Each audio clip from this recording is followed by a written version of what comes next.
Hello, everybody, and welcome to Podcast Period, the internet's worst podcast.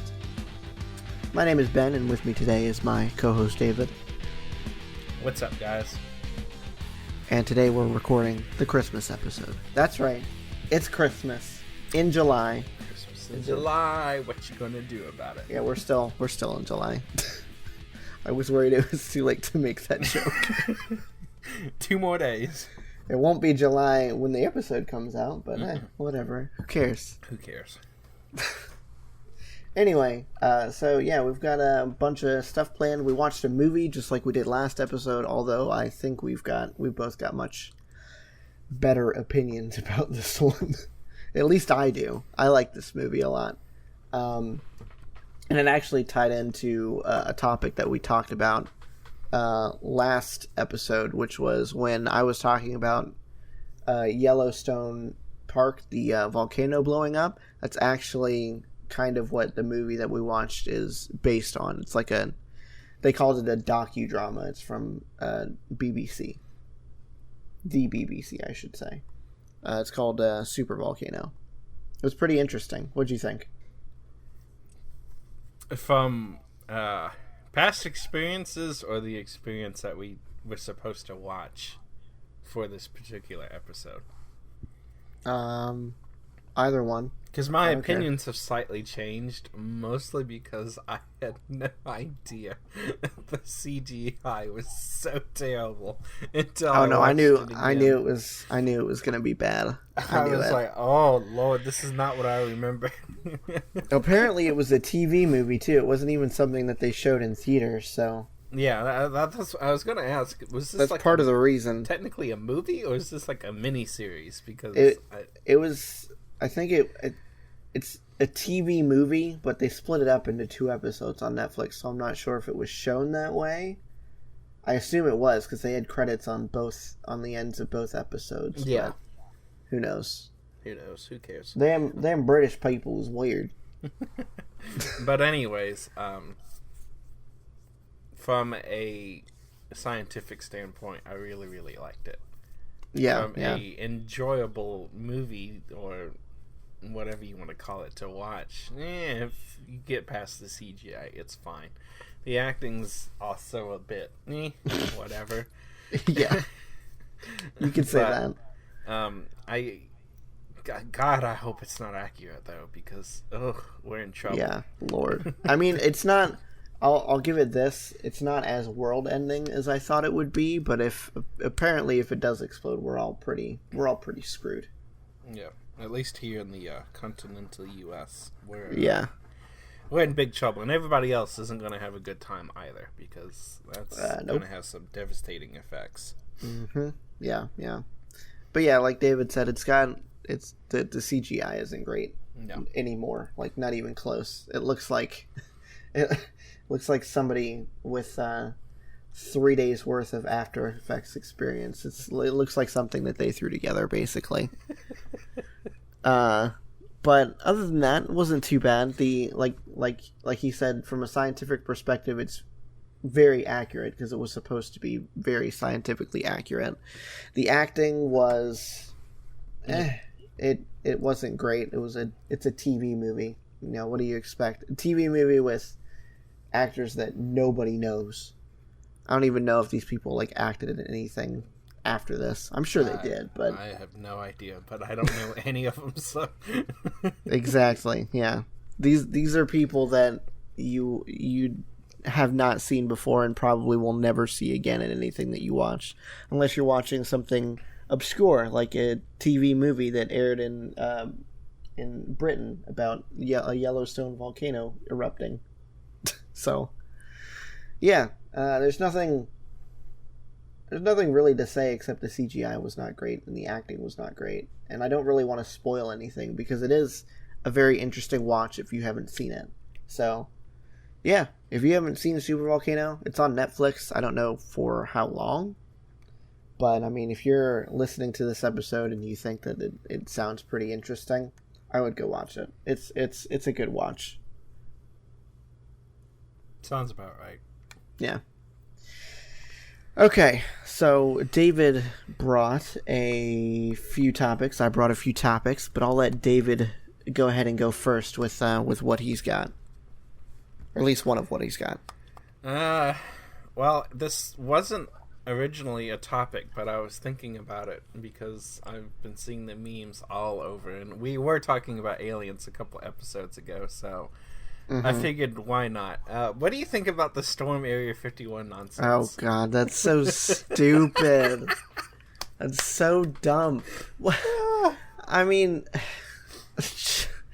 there's nothing in Area 51. Let's be honest. If there is something, then it's gonna be so well guarded that you're gonna die before you even get in there. So what's the point?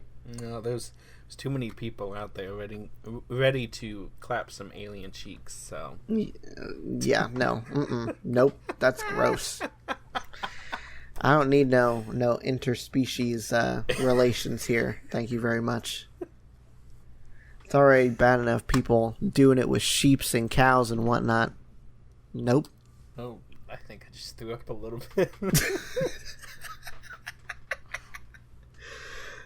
Yeah, no. Oh, I forgot that was the thing. If you're one of those stupid people that's planning on storming Area 51, more power to you. Good luck. I do not expect you to live. Nope. So and, I will not be surprised if you don't. And I will not shed a tear over your gravesite because I will not be there because you people are asking for it if you actually plan on doing this. Exactly. This is a bad idea. But I think it's funny to look at all the memes on Facebook and be like, oh Lord. Yeah. Humanity. What a tragic waste of resources. Humanity is ridiculous. 99% of the time. So I've got a few questions that I brought. And you guys, if you're listening to this, I would feel free to tweet at us with your answers and leave a comment down in the YouTube comments if you're listening to us on YouTube. I've got a few questions that David may have pondered. I know I haven't really pondered it, but I'm going to ask them and see what he thinks, and I'm going to give my own answers. And like I said, you guys can give your own answers too. So, what do you think makes a game last? As in, like, what do you think makes it last beyond the usual timeline of a game, like 2-3 months or whatever?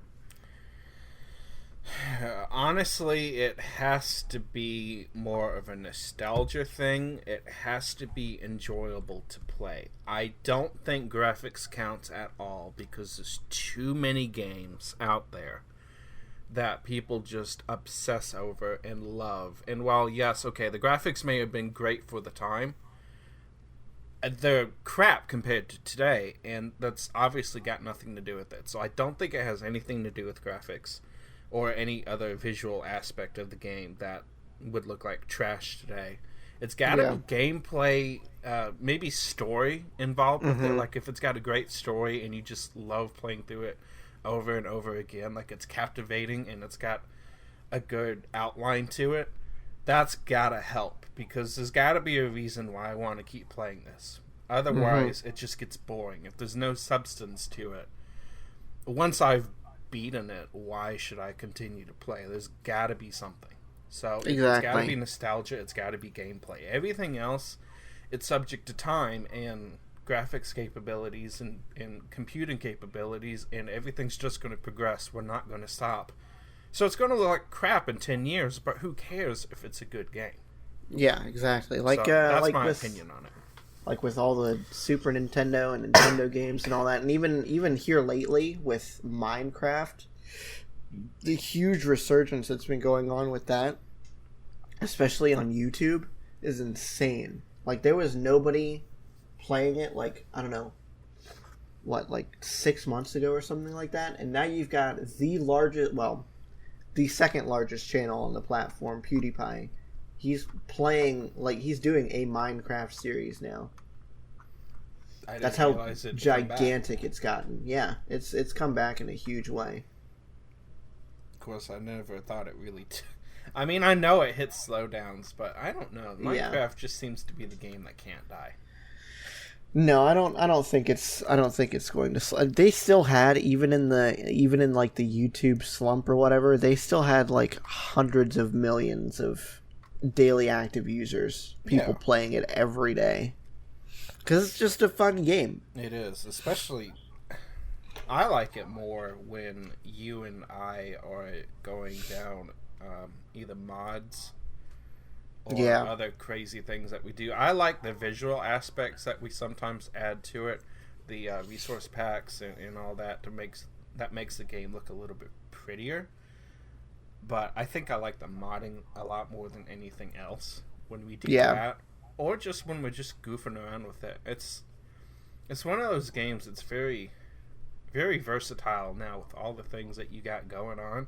There's always something. Every time we've played this game, because we've kicked it off again like 5-6 times now. We give it a break and then we go back. Every time we've gone back, we've done something completely different and new.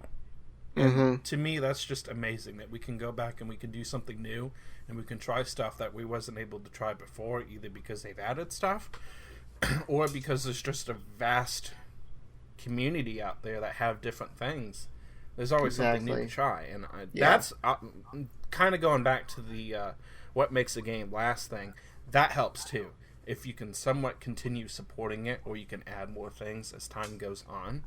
Yeah, in the PC gaming sphere, modding is what helps a game last a lot longer than it theoretically should have. Exactly.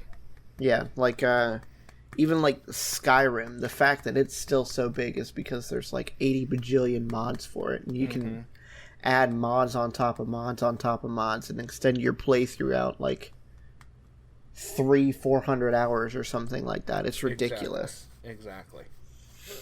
And even games that you can't do that with, like say, well, I guess Halo on PC you can still mod, but I still like to go back and play that just for like you said, just for the story. Yeah. The story, I think, is amazing for most of the Halo games. I find it really fun. And the gameplay, too. Yeah, that's one thing I'm really looking forward to when that all comes out, was actually being able to play Halo, because I never was able to. I played it a few times at like friends' houses, but that was it. I actually want to be able to play it, so I can't wait for this Master Collection to come out. Master Chief Collection, yeah. Yeah, that's what I'm waiting for too. It's going to be super fun. Alright, what else you got? I was looking at something on Facebook the other day, and one of our friends from work was at Walmart, and I guess it was somewhere nearby. I didn't realize they had them locally.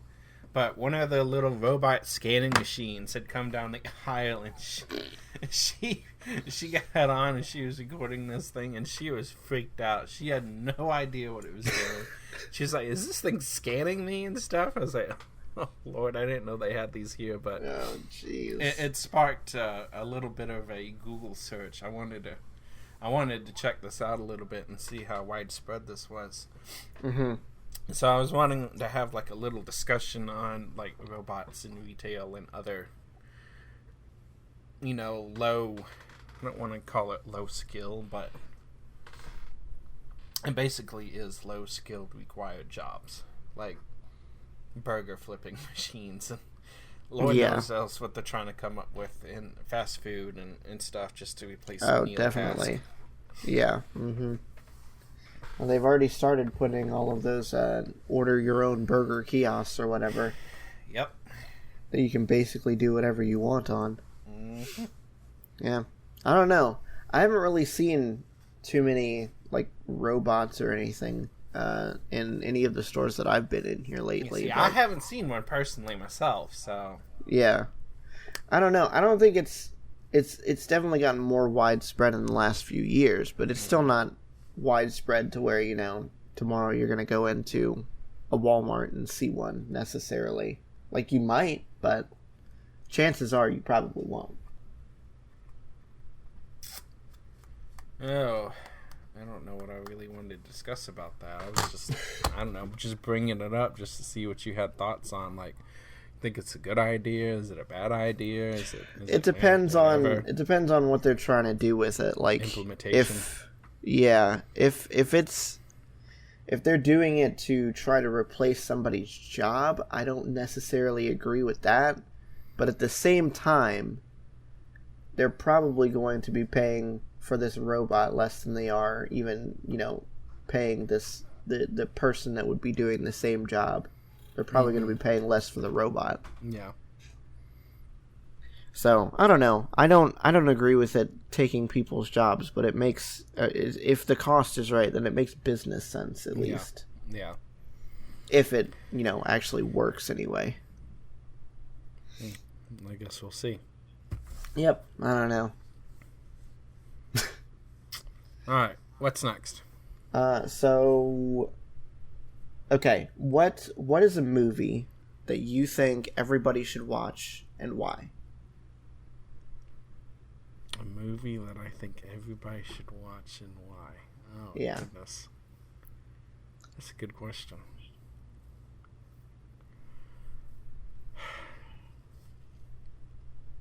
And you're not allowed to say Hocus Pocus. No, I'm not going to say Hocus Pocus. Why would I say Hocus Pocus? Oh. I don't know. I just wanted to make sure that you didn't. No, I wouldn't say Hocus Pocus. I want to come up with one that has like a good life lesson behind it, but I could also. It doesn't necessarily need to be. Just means it's good, just because it's good, because it's fun yeah, to exactly. watch It doesn't need to be something. It doesn't need to be something that teaches you something. It should be something that you enjoy watching, and you think everybody else, at least a good portion of the population, would enjoy watching. Mm-hmm. I can't think of anything off the top of my head right now. I guess I should have pondered about that question a little bit more. Well, I've got mine. I'll go ahead and go with mine, and go with hopefully you've got something by the time that I'm done talking. Anyway, so mine is technically two, but people have probably seen either one or the other, but I think they should see both. Either John Wick or the original Kingsman movie. Both of those are great action movies.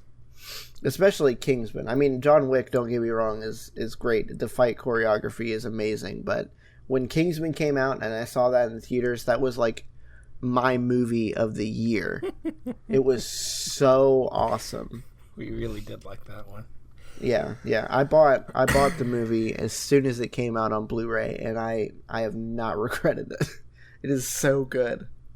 I can't remember if you bought me my copy or if I bought my copy, but I think my mom bought you your copy. I'm pretty sure. Christmas it was for your birthday or Christmas or something like that. Yeah.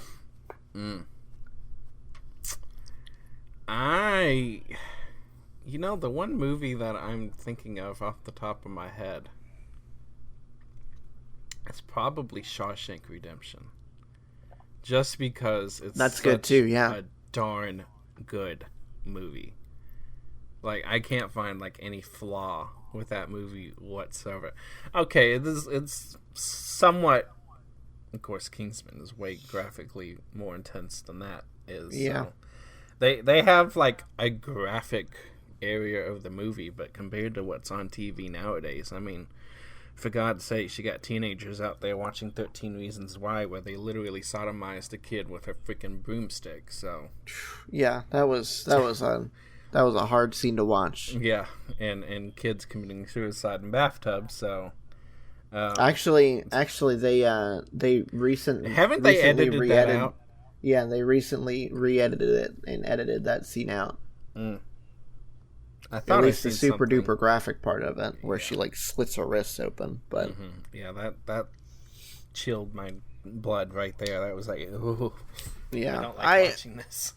I don't think that it should have gotten the reaction that it did. I mean, I don't think that is going to spark somebody to be like, yeah, that's totally something I should do. But yeah, At the same time, I get where people are coming from because, this is probably something they were watching with their teenagers or whatever, and then that came on, and it's like, oh, boy, yeah, I don't really need them to see that. Yeah, I get it. But, so, you're going with Shawshank Redemption? I think Shawshank Redemption. Yeah, that's a good movie. Either that or Green Mile's another good. Yes, that was another movie. really good one too. Yeah. That one I haven't watched The Green Mile in a long time. I think I need to rewatch it again. The time, so I end up seeing like bits and pieces of it whenever I actually see it, and there's nothing else to watch. I'll turn it on, but they cut so much out when it's on TV, and I never get to start it from the beginning and finish it. So it's been a bit since I've seen the whole thing, but I've got it on DVD. I'll have to pull it out and watch it one day. I don't know. It's either way. It's a good movie. Yeah, all those are good movies. Amazon or something. I've got it somewhere. Green Mile, probably. Who knows? Okay, what else you got? I don't know if this is actually going to be. I have a feeling it is, because it's almost gotten to the point where they can't really not do this. There's a rumor going around that it looks like Apple is supposed to be ditching that godforsaken butterfly keyboard that has been just causing problem after problem. It's on its third iteration, and it's still junk and just dust. A little bit of dust and a little bit of other particulate matter, and it screws it up. Well, if they are, it's going to have to wait until the next iteration of the MacBook Pro, because they just came out with another iteration with the butterfly switches still on it. Yeah, I think it might supposed to be 2020 is when they might be ditching the butterflies and going with some kind of scissor mechanism instead. That would be smart. But who knows with Apple. When you have to launch a next day campaign to fix keyboards on a device that you just launched, it's pretty bad. That's pretty bad. Yet another reason why I don't understand people in the Apple train. I really don't. Yeah. Not exactly the most, fairly priced machines ever. No. TBH. Not really. Maybe on the desktop side, but on the laptop side, not really. Who knows?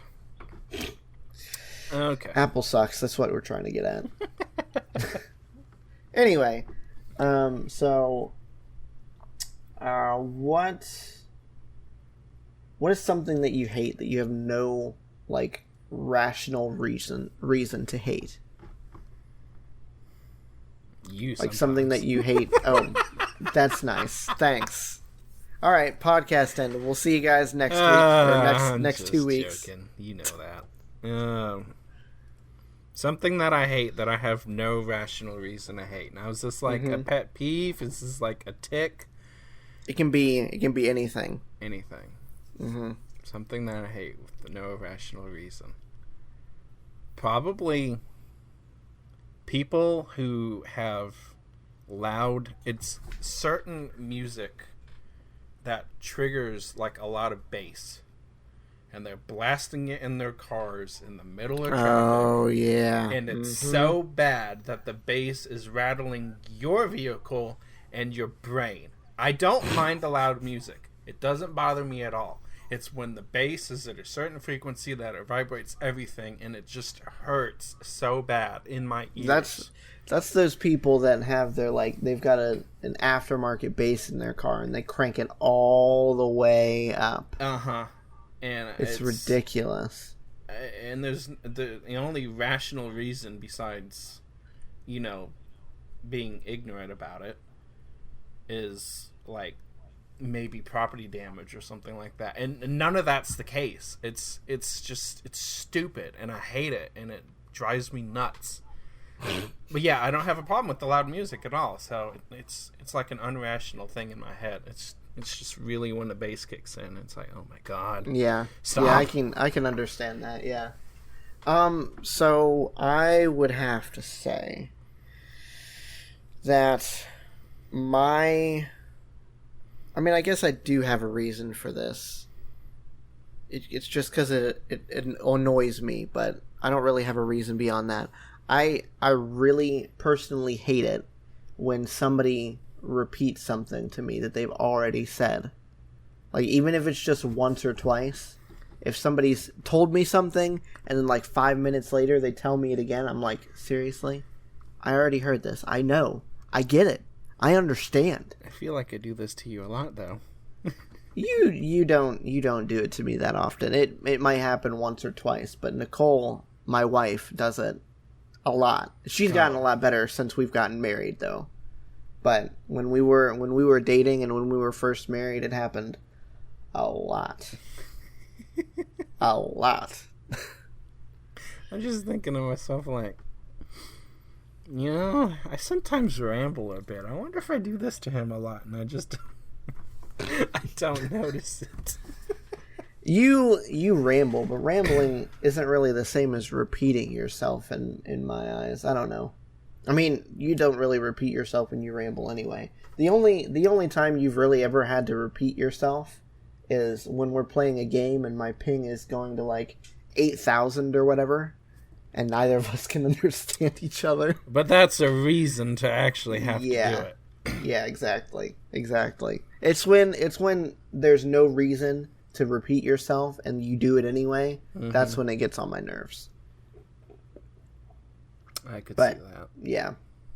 I don't, like I said, no rational reason other than it just annoys me. I get like that with people and customers all the time. Like, I don't need the whole life story, and I certainly don't need it 2 times. I heard what you said the first time. I gotcha. Mm-hmm. I don't need to hear it 4 times today, okay? Well, but you see, I was just trying to paint my deck stairs, and I wanted to know if you could recommend me something to paint my deck stairs. Yep. Mm-hmm. Can you recommend me something to paint my deck stairs with? See? That's exactly what I'm talking about. And I don't know if the general public can understand this. But if you ever worked retail or you worked in the general public at all, dealing with the general population on a day-to-day basis, you know this is what people do. Mm-hmm. And it frustrates me to no end. It's that and them getting mad at you when you tell them not to do something that they're doing. Like, they ask you how they're supposed to do this certain thing, like how they're supposed to install this flooring or how they're supposed to apply this paint. Yep. And then when you tell them how to do it, they're like, that's not how you do it. What are you talking about? I don't want to do it that way. I'm like, You asked for my opinion. You asked for my advice. And then you're just going to ignore it and say, I'm going to do it this way anyways? Mm-hmm. I'm just like, yep, okay, good luck. Okay, fine. You do you. Don't come crying to me when it doesn't work out. Exactly. I tell people that all the time. It's like, okay, fine. You do it how you want to do it. But I'm telling you to do it the right way, and I don't want to hear a complaint later on when this doesn't work because you're doing it the way I'm telling you not to do it. Mm-hmm. Mm-hmm. Yep. Don't bring it back on me and say, hey, this guy told me I could do it this way and this didn't work. Yeah, no, I'm not having that. Yeah, screw you. You can go suck one. You can go suck a fat one. Okay. What else? What else do you have? So Facebook ended up getting finally they got fined for the Cambridge Analytica scandal that happened. Wasn't it like $5 billion or something that they got fined? $5 billion. Oof. Which some people claim it's not enough. And I was listening to Linus, and I want to say it was Luke. It may have been somebody else that week, but the last WAN show before they did the LTX WAN show. Mm-hmm. Apparently, $5 billion is about a quarter of their yearly profit. So, Jeez. you think a company's going to keep repeating something every few years if it's literally going to cost them a whole quarter of revenue and profit? Yeah, I would say probably not. It may have not sounded like enough compared to the big figures that some people like to hear, but imagine losing a quarter of your yearly income to something that you did. A good distinction to make would be, is this their revenue or is this their profit that it's a quarter of? I don't 100% know, but I could find out real quick. Because if it's their revenue, then that's gonna hurt them even more. Because that's not even counting what the expenditures that they have. Yeah. Okay, so the annual revenue for 2016 was $27.638 billion. So that's revenue, okay. 2017's was $40 billion, and 2018's was $55 billion. Revenue. Okay, so that's definitely not a quarter of their revenue. That's going to be a quarter of their profit. That would be a quarter of their profit then, because that's like 10% revenue.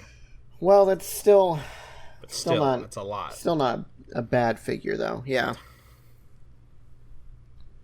I'm sure, like you said, I'm sure some people would want to see a higher number, but like you were saying, imagine taking a quarter of your income away, a quarter of basically your profit. That would be ridiculous. That kind of hurts future investment and other things. Yeah. But the other argument to that being, this was just the FTC. This is just the U.S. government. How many other governments are out there? How many countries is Facebook involved with? How many countries is Facebook in? So how many more times are they going to get fined? Exactly. This is the FTC. This is one person, one organization out of one country. You honestly think the European Union, with the crap that they've been trying to do to the internet, is going to let this slide and not have some giant, if it's not the same, bigger fine? And how many doors is that going to open? Oh, probably a lot. So I can almost guarantee you the European Union is going to take them to court too. Oh, I guarantee. I wouldn't surprise that. Crap that they've been trying to pull. Mm-hmm. I guarantee it. Oh well, it's just a matter of time. We'll have to wait and see what actually happens. But like you said, I'm sure I wouldn't be surprised if the fine was the same or even bigger. Which, I mean, that would be. I'm sure that would add up to the number that people would want to see. Yeah, it's one of those things that maybe it wasn't enough. Maybe it is. Maybe it's not. But for context, the $5 billion fine is nearly 30 times larger than any other fine that the FTC has ever established on a company. The last one being $168 million levied on Dish back in 2017. Whew. So it's 30 times larger than any other fine that they have ever given out. That's ridiculous. Well, that's what you get for playing with everybody's data. Mm-hmm. Really stepped in on that one. And the problem I have is it doesn't look like they freaking learned their lesson. Every few weeks, Facebook's in the news for something stupid like this. I wouldn't doubt it. I don't think they really care. Maybe this fine will make them care, but I don't know. It makes me wonder if they shouldn't be regulated by the government. As much as I hate government regulations, and as much as free business should be allowed to do what it wants, when it comes to stuff like this, I think it's unacceptable.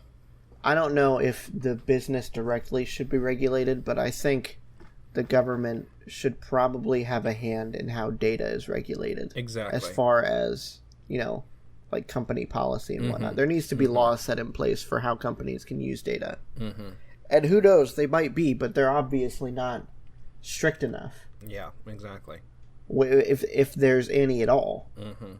Because I mean, people can just you put in your email address and to sign up for a website, and they can, more than likely, they can just sell it off to whoever they want to. Mm-hmm. Yeah. So, yeah, we'll just have to wait and see what happens. I don't know. There definitely needs to be stricter laws in place, but there's nothing we can do right now. Mm-hmm.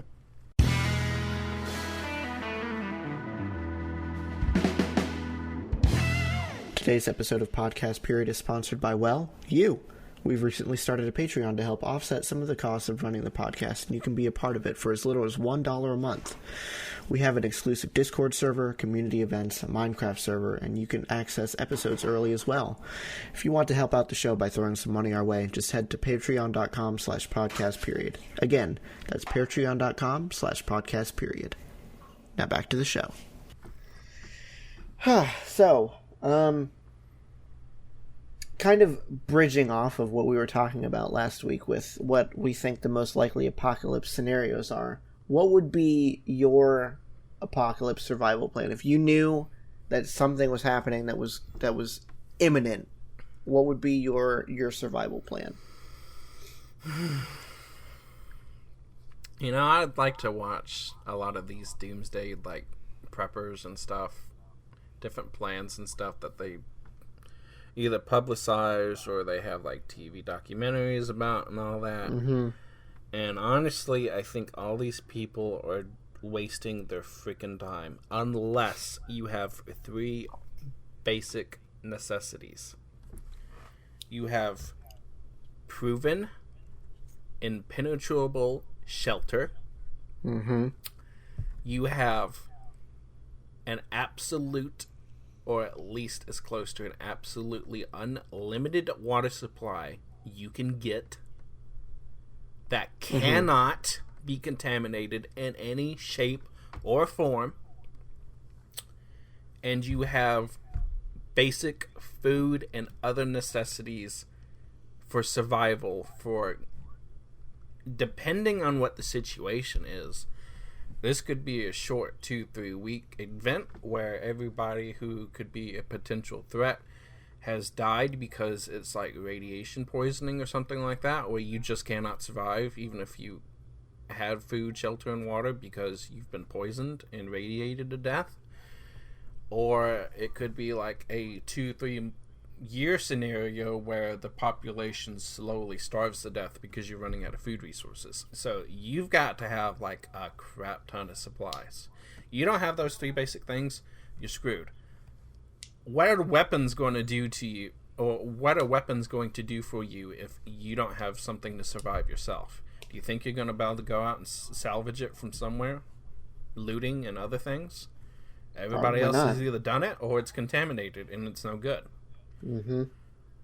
These people try and say, "Oh, I'll build an armored vehicle. That way, I'm totally defendable and can't be gotten to while I go and search for supplies and food and whatever." If you don't have your own little home taken care of, what's the point?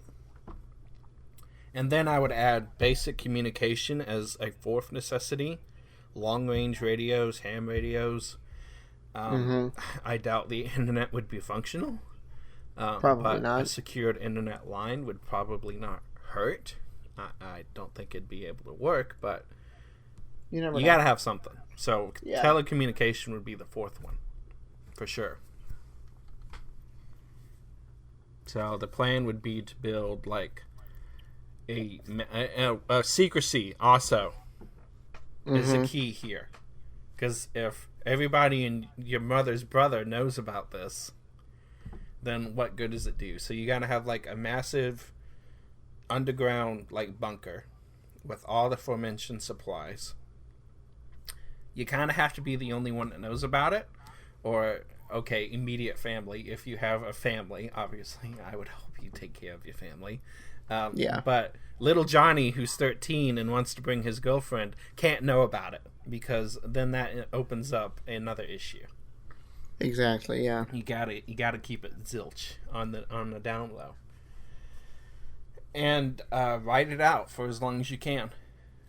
Maybe as a fifth thing, have, like I said, armored vehicle for transportation or other means of safe transportation. I don't know what else you could do besides, like, tanks or...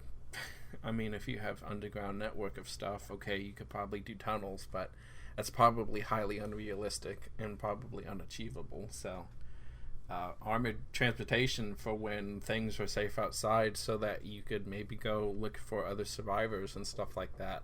Mm-hmm. Other than that, I really don't know. It kind of depends on the situation, but I think some people overthink it. You've got to have the basic survival stuff nailed down, otherwise you're screwed.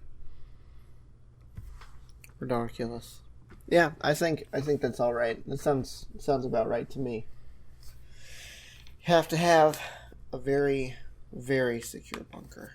Yep. Like under your house or something like that. Mm-hmm. Under your house would probably be the smartest place to put it.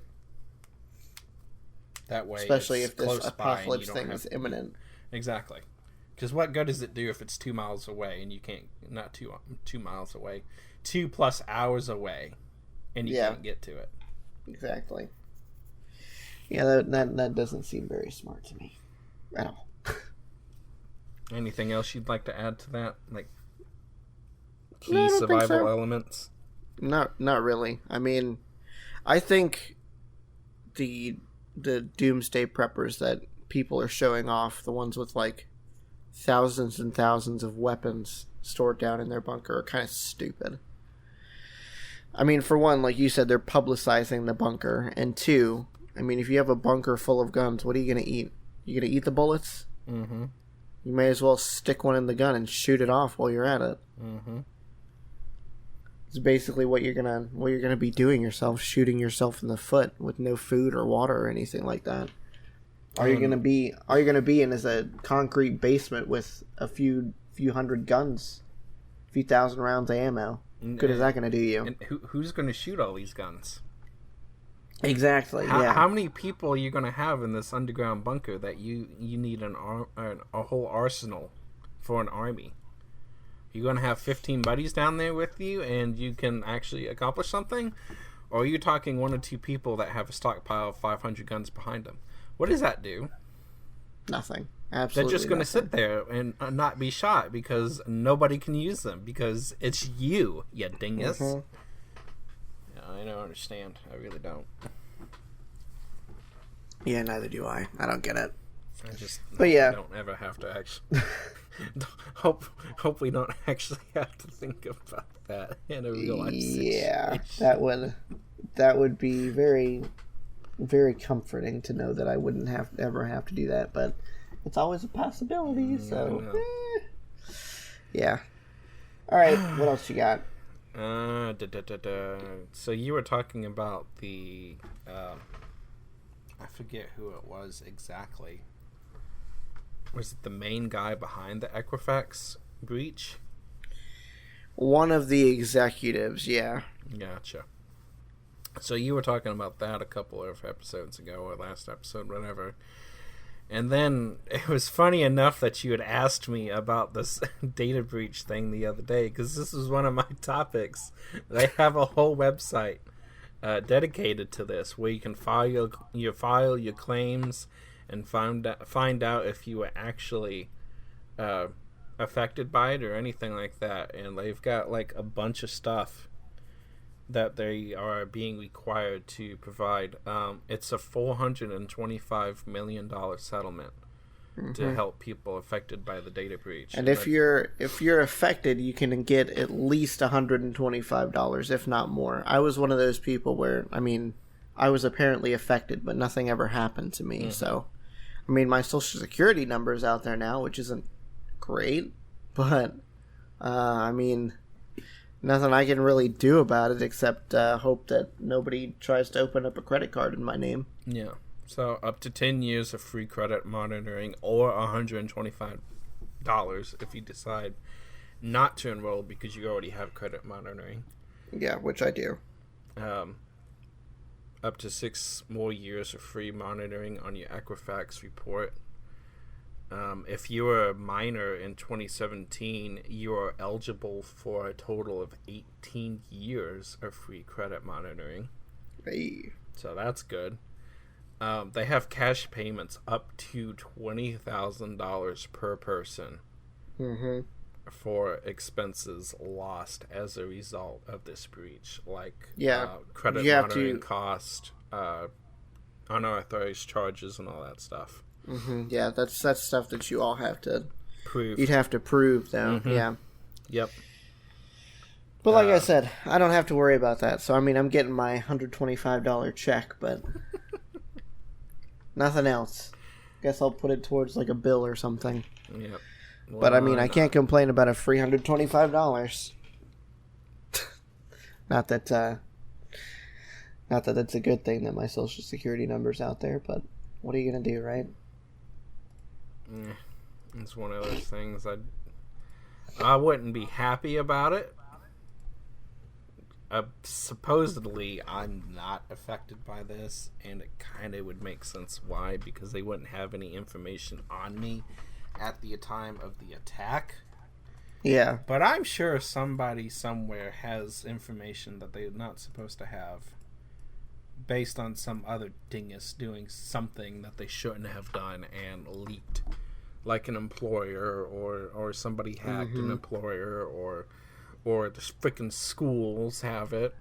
I saw a post on Facebook the other day where the local school system, actually it was for the whole state.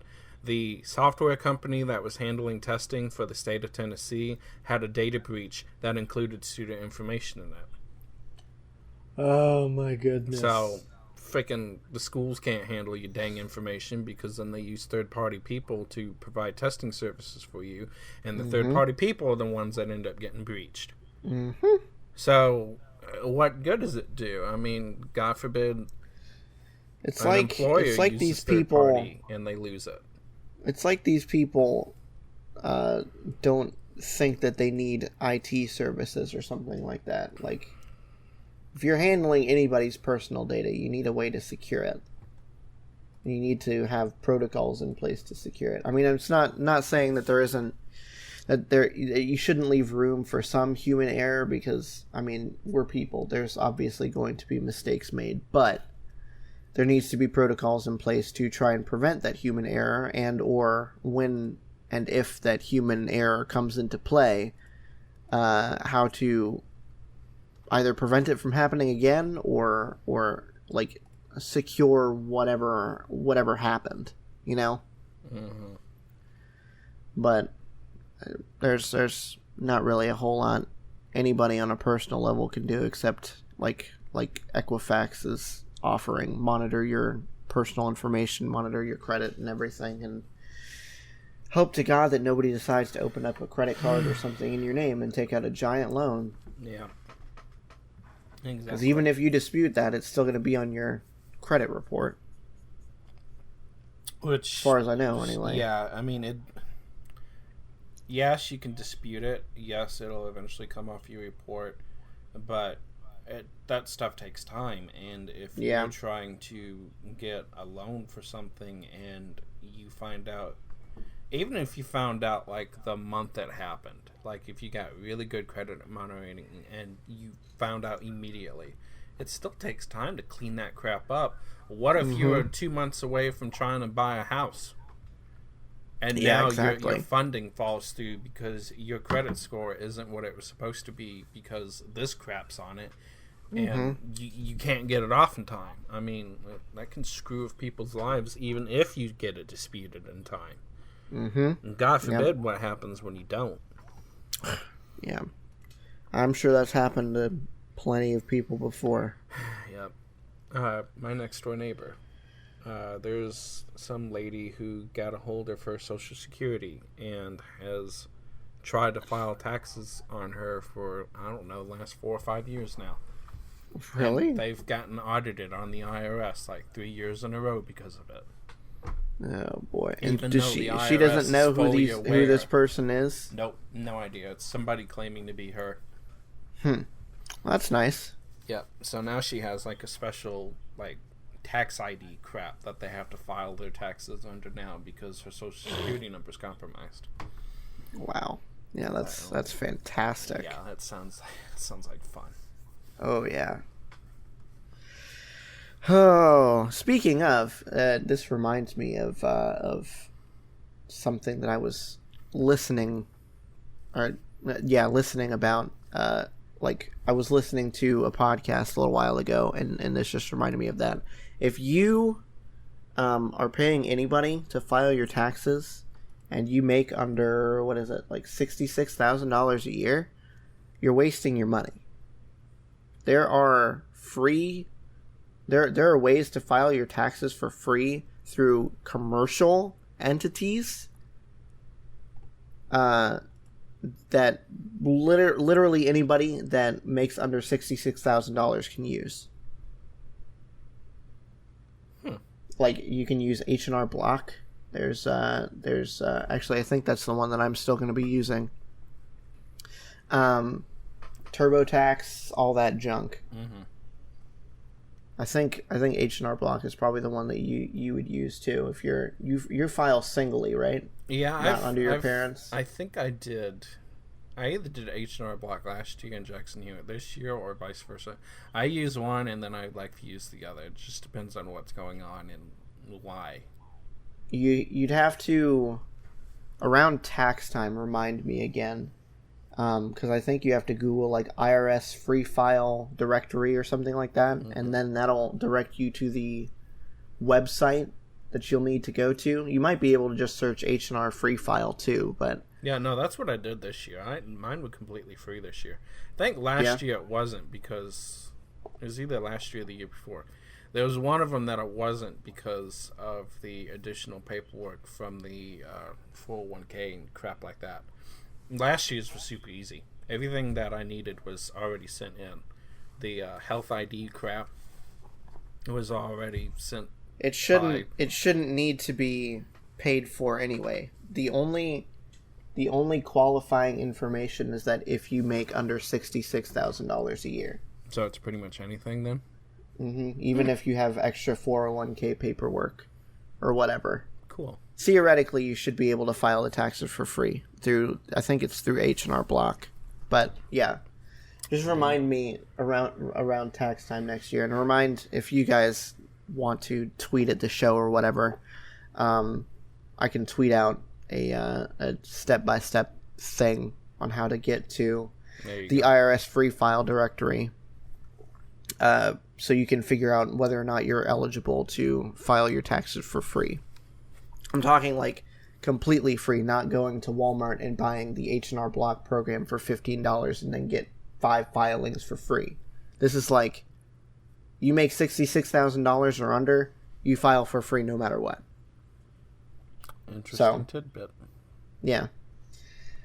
That'll come handy around February. Exactly. So my last little topic, or question, I guess. What is something that you do that makes you happy no matter what's going on?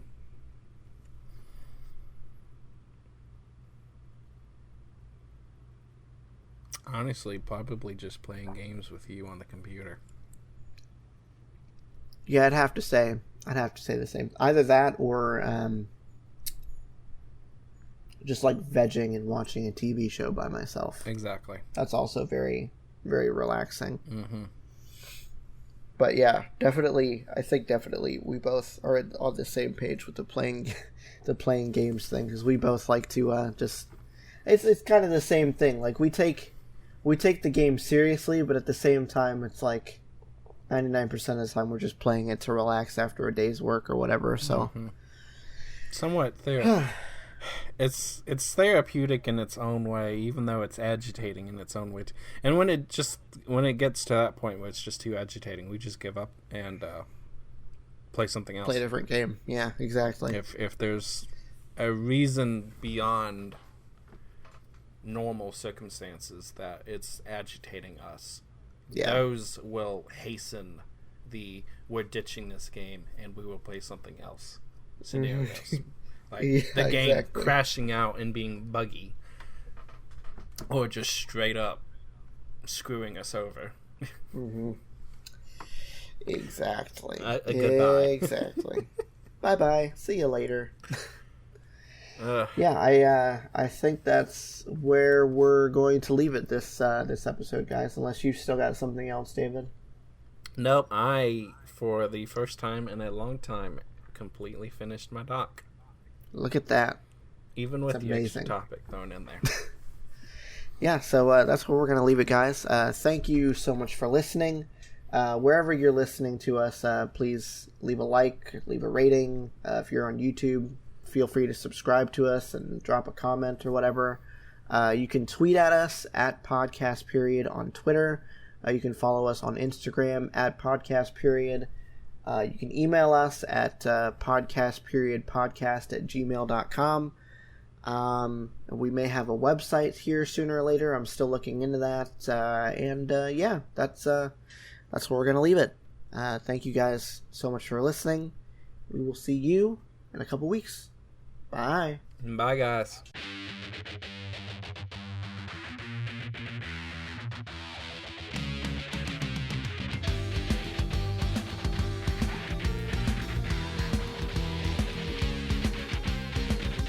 This episode of Podcast Period was produced and hosted by Ben, co-hosted and edited by David. You can find Ben on Twitter at BenPlaysVidjas. That's Ben Plays VIDYAS. And you can find David at Car6by16. You can find the show on Twitter at Podcast Period or email us at podcastperiod@gmail.com. That's it for this week. Thanks for listening.